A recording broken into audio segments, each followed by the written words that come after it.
Well, the conservation lands, of course, make up almost a third of our entire rohe, and so therefore they have always been a top priority for us in our discussions. They were the first issue that was raised in negotiations with the Crown, and they ended up being the last thing on the agenda to be agreed, because the conservation estate was that precious to the Crown. It was equally as precious to the Crown as it was to us, I think.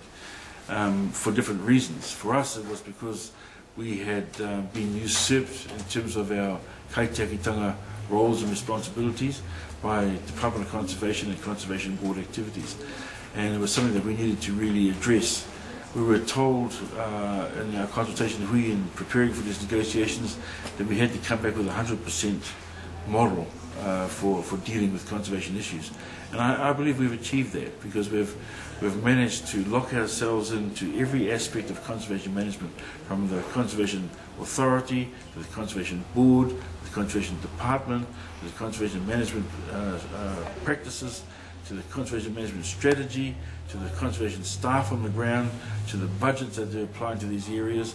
And what we've done is we've managed to link ourselves strategically at every juncture that the conservation regime of this country operates, right down to the point of establishing a separate and new conservation board, half of which will be appointed by the iwi. And that is a first for the country. It goes beyond what Ngāi Tahu achieved in their settlement, and takes it out beyond that.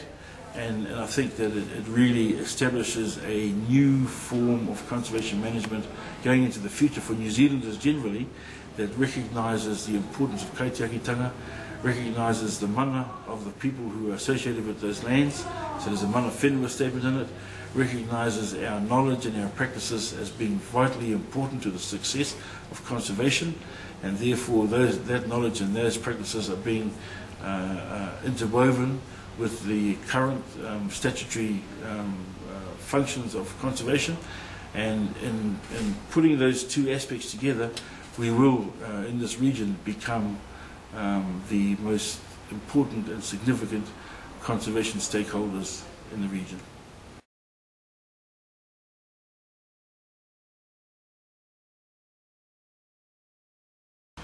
Well, I think title is probably a bit overrated when it comes to situations like conservation, because at the end of the day, if the land is going to be utilised for conservation or for kaitiakitanga, then what has title got to do with that? If it is going to be, if it's going to come under a conservation regime and management system that we are totally involved in and integrated with, then how would title make a difference to that? The first thing we had to do was face the Crown policy of no conservation land being returned in terms of title. That has been the Crown position from the beginning of our negotiation 10 years ago. It's still the Crown position now. But even in spite of that, we managed to clear a lot of conservation land out, and we had to prioritise it. Conservation land that we thought we needed to be able to use in other ways than conservation. So we separated those lands. Te Pakori, for example, is a good example of how land has been separated from the conservation estate, but still kept a part of the regime, because we've managed to retain its reserve status. And by retaining its reserve status, we avoid the problem of rates, we avoid the problem of competing with regional and district council, and we rest on the laurels of our own mana. Not we, the people who are tangata whenua there do. Rest on the laurels. And the same with other lands that have come back. Many of the lands are coming back with reserve status.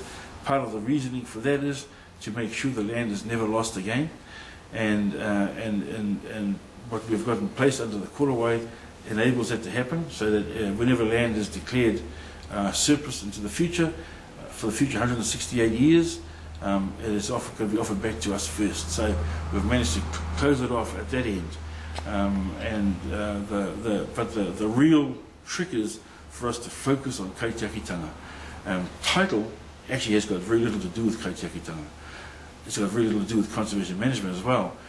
In many ways, title is irrelevant to the overall outcome of achieving a balanced conservation management regime nationally. We need to create a situation here, particularly in places like Walla Walla, where we have equivalent mana in planning, we have equivalent mana in operations, and then we're working together with agencies like DOC to be able to produce a really unique and authentic visitor experience that's based on our kaitiakitanga.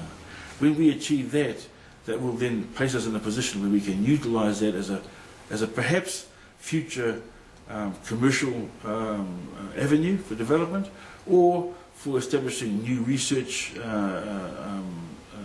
avenues and opportunities, or for just rebuilding and re-establishing our kaitiakitanga principles on the ground by the tangata whenua who live there. And the Korowai that we have developed for this purpose has managed to achieve all three of those things.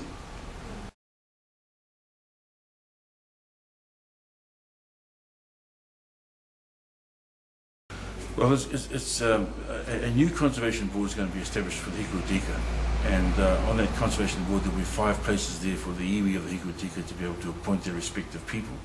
Now that is a major breakthrough in itself, never been achieved before by any other settlement. And it was a big push to get it past the conservation and Crown negotiators. But what that really does is it allows us to operate under the Conservation Act as an iwi entity and as hapu entities, as kaitiaki.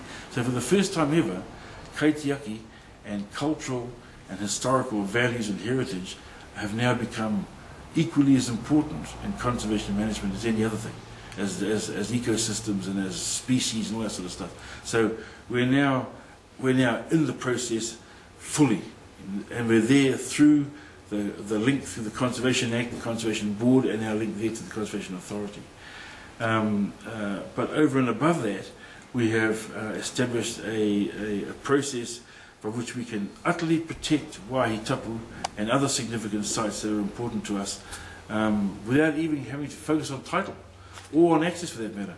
We've managed to negotiate the ability for us to have the 100% say over how waihi tapu are managed and governed and utilised and accessed as they sit on conservation estate. And that just hasn't been for Tararawa, it has been for all the iwi of the Hiku. In terms of cultural materials, things like rongoa, things like weaving, whakaero, that sort of stuff, we've now managed to put in place a cultural harvest, if you like, regime that is 100% controlled and owned by us as iwi. All we have to do in preparing for it is put in place a plan by which we can determine where the areas are of greatest strength and where they are not so greatest strength, so we can know where we can take things from and where we can't take things from. Once we have that plan in place, we then have the total responsibility about deciding who takes what from where. And what I mean by we is the kaitiaki of those individual places. The role of the runanga in that situation is to make the link to the appropriate kaitiaki. That kaitiaki then discusses with the proposed applicant, and they come to terms about how this taonga will be accessed, who will access it, what methods will be used, when will it happen, and how it will happen. So we've made 2 significant breakthroughs there. One is 100% say for waihi tapu, 100% say for the harvest of cultural materials, and 100% say in the management and governance regime that is being used to manage those areas.